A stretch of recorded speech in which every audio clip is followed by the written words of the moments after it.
Bonjour à vous Zachary, société DGTEL. Donc aujourd'hui je vais vous présenter mon rapport de recherche sur la société DGTEL. Donc nous allons commencer par tout d'abord un diagnostic qui va en découdre sur la problématique que j'ai levée vis-à-vis de ce diagnostic.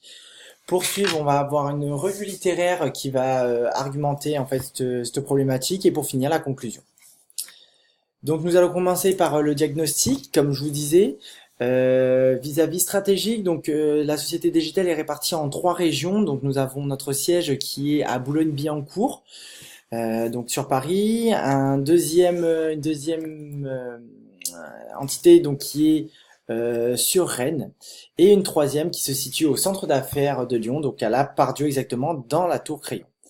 Nos emplacements sont assez stratégiques vis-à-vis de nos recrutements parce que donc par rapport à l'agence lyonnaise, nous recrutons sur un périmètre de entre 50 et 100 km par région. Par exemple, pour Lyon, nous cherchons donc pour la métropole des profils allant jusqu'à Grenoble, donc des profils donc sur Grenoble, sur Chambéry bien sûr, mais aussi sur Lyon.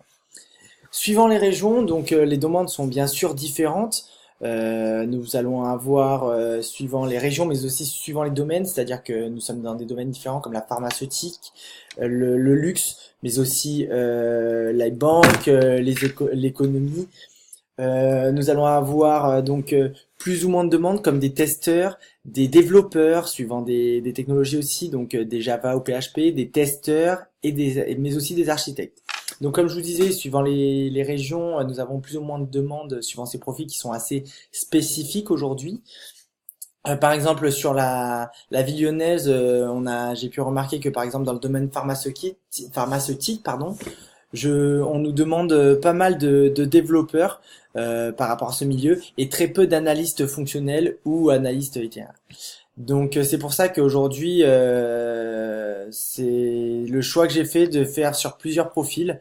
Donc c'est des profils assez spécifiques toujours parce qu'on est sur des profils où il faut qu'ils soient disponibles, il faut s'adapter, il y a un prix aussi à tenir derrière, il faut une technicité mais aussi une ancienneté vis-à-vis des entreprises qui nous le demandent comme Sanofi Pasteur ou bien sûr Biomérieux ou autres.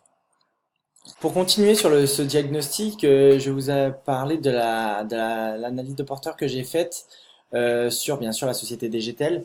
Donc tout d'abord, on va avoir une intensité concurrentielle qui va être énorme. Donc dans le milieu des SS2I, donc les SS2I sont des sociétés de services d'ingénierie informatique.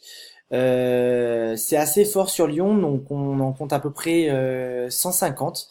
La bataille est rude. Nous sommes en concurrence en permanence contre Sopra, Adecco, Hamilton ou Idelis. Bien sûr, Idelis est une société qui est au même endroit que nous, donc on se côtoie, mais aussi on s'aide sur des affaires, donc c'est un peu bizarre. Mais c'est vrai que l'intensité concurrentielle est vraiment énorme. Donc on essaie de se démarquer de tout ça en mettant des outils en place. On a des job boards qui fonctionnent à plein régime. On a des agences de recrutement qui nous envoient même des CV. Donc ces job boards aussi que nous utilisons comme Monster, l'APEC ou encore les jeudis.com de recherche de CV. Derrière, les autres entités, les autres entreprises les font aussi. Donc le but est d'être le plus rapide possible en mettant des robots qui donc sur les sites par exemple sur lesjeudis.com, il est possible de mettre des robots qui nous envoient dès qu'un nouveau CV est actualisé ou mis en place, ils nous envoient les informations pour qu'on soit les premiers directement. Donc on fait vachement attention à ça et bien sûr pour être toujours les meilleurs sur le marché. Au niveau de la recherche de profil, donc pour se démarquer de nos concurrents, on a un vivier qu'on fournit en permanence parce que bien sûr nous travaillons qu'avec des grands comptes comme aujourd'hui moi je m'occupe du compte de LVMH, donc Louis Vuitton Met Hennessy. Par rapport à eux, je suis en permanence obligé de fournir mon vivier, de charger mon vivier pour avoir des demandes, comme j'ai des demandes constantes, je suis obligé de leur répondre assez rapidement et cette réactivité fait que ce que nous sommes aujourd'hui, donc la société DGTEL, une entité elle-même. Donc au niveau de la négociation des candidats, c'est assez compliqué parce que c'est du recrutement, mais principalement de la chasse. Ce sont des personnes qui ont des profils assez pointus. Les demandes sont assez pointues aussi, mais les profils sont assez pointus.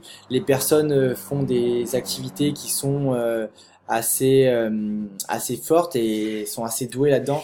Donc il y a toute une négociation vis-à-vis des candidats sur ce qui s'appelle leur taux, leur TJM ou aussi leur prétention salariale. Il y a une partie moins marrante qui est donc les débaucher, mais aussi les récupérer derrière, en bien sûr les relogeant et tout ça. C'est une autre partie bien sûr, mais la négociation candidat est très compliquée vis-à-vis de leur prétention salariale et la demande de notre client derrière. Bien sûr, en négociation client, il y a aussi de la négociation candidat, on a aussi de la négociation client qui est assez compliquée. Donc, on peut négocier avec le client si la personne a un très bon profil et a beaucoup d'ancienneté. On peut se permettre de négocier. La marge est assez faible, mais on peut se permettre de négocier. On négocie toujours en gardant quand même notre marge, c'est le principe du jeu. Aujourd'hui, on va parler aussi des nouveaux entrants. Donc, sur le marché du recrutement, le marché du recrutement est en constante évolution, dirons-nous. Enfin, c'est exactement ça. Le digital évolue. Tout le monde demande beaucoup plus de réactivité, beaucoup plus de fidélisation, beaucoup tout ça. Donc, on essaie de démarquer vis-à-vis de ces deux points. Donc, nous, être réactifs grâce à notre vivier que l'on fournit en permanence et que l'on demande. On a des gens sur Paris qui nous fournissent aussi notre vivier. Ils ne font que ça toute la journée. Et on essaie d'avoir une fidélisation avec nos clients, car un client perdu va très vite retrouver de l'autre côté chez un de nos concurrents, bien sûr. Nous allons passer de suite à l'analyse donc concurrentielle. Comme je vous disais, le marché lyonnais est très très concurrent. Donc 150 à peu près. Aujourd'hui, je vais vous en sortir les trois gros qui nous font mal derrière. Qui est d'abord Soprasteria, qui est un des leaders européens de la transformation numérique. Qui est très important, qui a une force de frappe assez importante vis-à-vis de son ancienneté, qui a 45 ans d'expertise quand même. Nous avons Adecco aussi, qui est vachement connu vis-à-vis de leur partie marketing, qui est très très forte, et quand on parle de recrutement directement, on parle de Adecco. Et on a Idelis, qui est une société aussi, donc on est dans les mêmes locaux, on travaille aussi des fois sur les mêmes affaires, qui est une entreprise qui a quand même 35 ans d'ancienneté, et c'est ce qui fait quand même que ils marchent beaucoup et ils ont énormément de puissance. Tout ça, donc j'en ai décousu une problématique qui est aujourd'hui comment développer de nouveaux systèmes de recrutement, bien sûr en gardant les anciens, mais en les actualisant et en facilitant ce recrutement, ce qui va nous permettre d'avoir une encore plus forte réactivité derrière. Revue littéraire, nous avons, je suis parti large, j'ai arrivé vite fait sur ma problématique. Donc tout d'abord, qu'est-ce que c'était que le recrutement? Je suis parti quand même d'un truc assez simple, parce que les gens disent recrutement, c'est un grand mot, mais aujourd'hui vraiment le recrutement, c'est vraiment l'action d'aller rechercher quelque chose que l'on nous a demandé, un profil spécifique vis-à-vis de ce qu'on nous a demandé, avec certaines compétences bien sûr. Par la suite, donc quels sont les différents moyens de recrutement aujourd'hui? Donc d'abord, il y a toute une partie où on nous expose la demande. Donc par exemple, il nous faut un développeur Java qui a 3 ans d'expérience, qui parle anglais, qui soit bilingue anglais français, mais aussi qui ait des notions d'allemand. Donc voilà, il va falloir qu'on cherche ce genre de personnes. Une fois qu'on a les caractéristiques, en fait, nous allons rechercher tout ça, donc créer une annonce. L'annonce, bien sûr, doit être quelque chose qui doit être vu, qui doit être lu, mais qui doit être aussi comprise et qui doit inciter la personne à venir. Il faut vraiment créer on a une demande, nous, on va devoir recréer cette demande pour que vraiment la personne, elle vienne et aller la rechercher. Derrière, vis-à-vis de ça, il y a tout un critère de sélection. Donc, on reçoit des CV, bien sûr, en quantité. Derrière, on va tous les analyser, donc les passer au crible. Regarder bien d'où ils viennent, suivant la région, la région, parce qu'on peut pas prendre quelqu'un qui va travailler à Marseille, qui vient de Paris, parce que ça va coûter cher en trajet. Il faut quelqu'un qui soit dans les environs. Il faut regarder le prix. Il faut regarder aussi ses qualités, ses technologies, comment il est parti, pourquoi il est parti de son ancienne société, tout ça.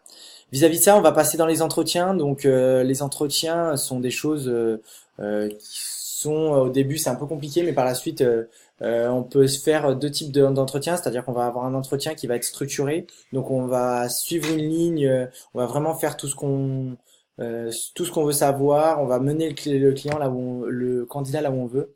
Et on en a un autre donc qui se dit non structuré et qui en fait derrière on n'a pas vraiment de ligne directrice, mais on va réussir à récupérer les clients, on va réussir à récupérer les infos du client, mais ça va être totalement différemment, ça va être une ambiance différente parce que le client va être plus à l'aise en fait là-dessus, et donc on va pouvoir directement récupérer plus facilement toutes les infos. Par la suite, sur les recrutements, je vais vous parler des avantages des recrutements en interne. Donc les avantages en externe, donc ça va être bien sûr une bouffée d'air, une nouvelle air pour les personnes, des nouvelles idées, tout ça. L'inconvénient, bien sûr, ça va être les honoraires, qu'il va falloir le former, tout ça. Bien sûr, en externe, pour arriver à tout ça, on est obligé de passer par Internet, par des journaux, par des cabinets, mais aussi par notre grand ami Pôle Emploi que l'on connaît tous. Voilà. Pour les choses à ne pas faire, bien sûr, dans le recrutement, c'est bien sûr ne pas ne pas se précipiter sur le recrutement, parce que c'est peut-être la première recrutement, mais il faut faire vachement attention à ce qu'on voit, parce que ça peut être qu'une partie immergée de l'iceberg. Tout le monde veut trouver la perle rare, certes, mais aujourd'hui, ce qu'il y a, c'est que c'est très compliqué de la trouver, et si on est trop précis sur ce qu'on veut, on va pas avoir assez de candidats derrière qu'on va garder. Donc il faut qu'on fasse attention à ça quand même. Par la suite, on va parler aussi de la préparation de l'entretien. Un entretien, ça se prépare, oui et non, c'est-à-dire que ça se prépare des questions de base et tout ça, mais en fait c'est tout un... Alors je vais pas dire un feeling, parce que trop de feeling en fait ça va pas être bon, et on va se sentir trop confiant avec la personne et ça va pas être bon. Donc en fait il faut garder une directive, mais tout en laissant du lest en fait derrière. Voilà. Aujourd'hui, comment faire des nouveaux systèmes de recrutement vis-à-vis de ça? Tout simplement en utilisant les nouveaux recrutements 2.0, 2.0, 3.0, qui sont en fait les recrutements sur les réseaux sociaux. C'est quelque chose qui se fait de plus en plus aujourd'hui. Utiliser les réseaux sociaux comme LinkedIn, comme Facebook aujourd'hui, parce que le meilleur réseau que vous ayez, c'est le réseau perso, donc sur Facebook. Utilisez le réseau pro, parce que c'est quelque chose, vous connaissez pas les personnes, mais en fait, de fil en aiguille, vous allez en connaître, et c'est que professionnel en fait. Donc ça ne peut être que bénéfique, et aujourd'hui tout le monde va dessus, c'est quelque chose qui se fait énormément.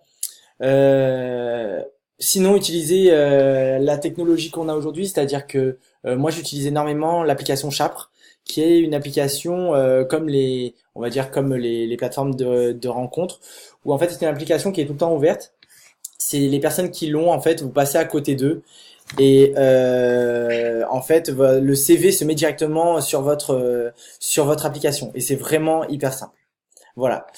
Pour conclure tout ça, donc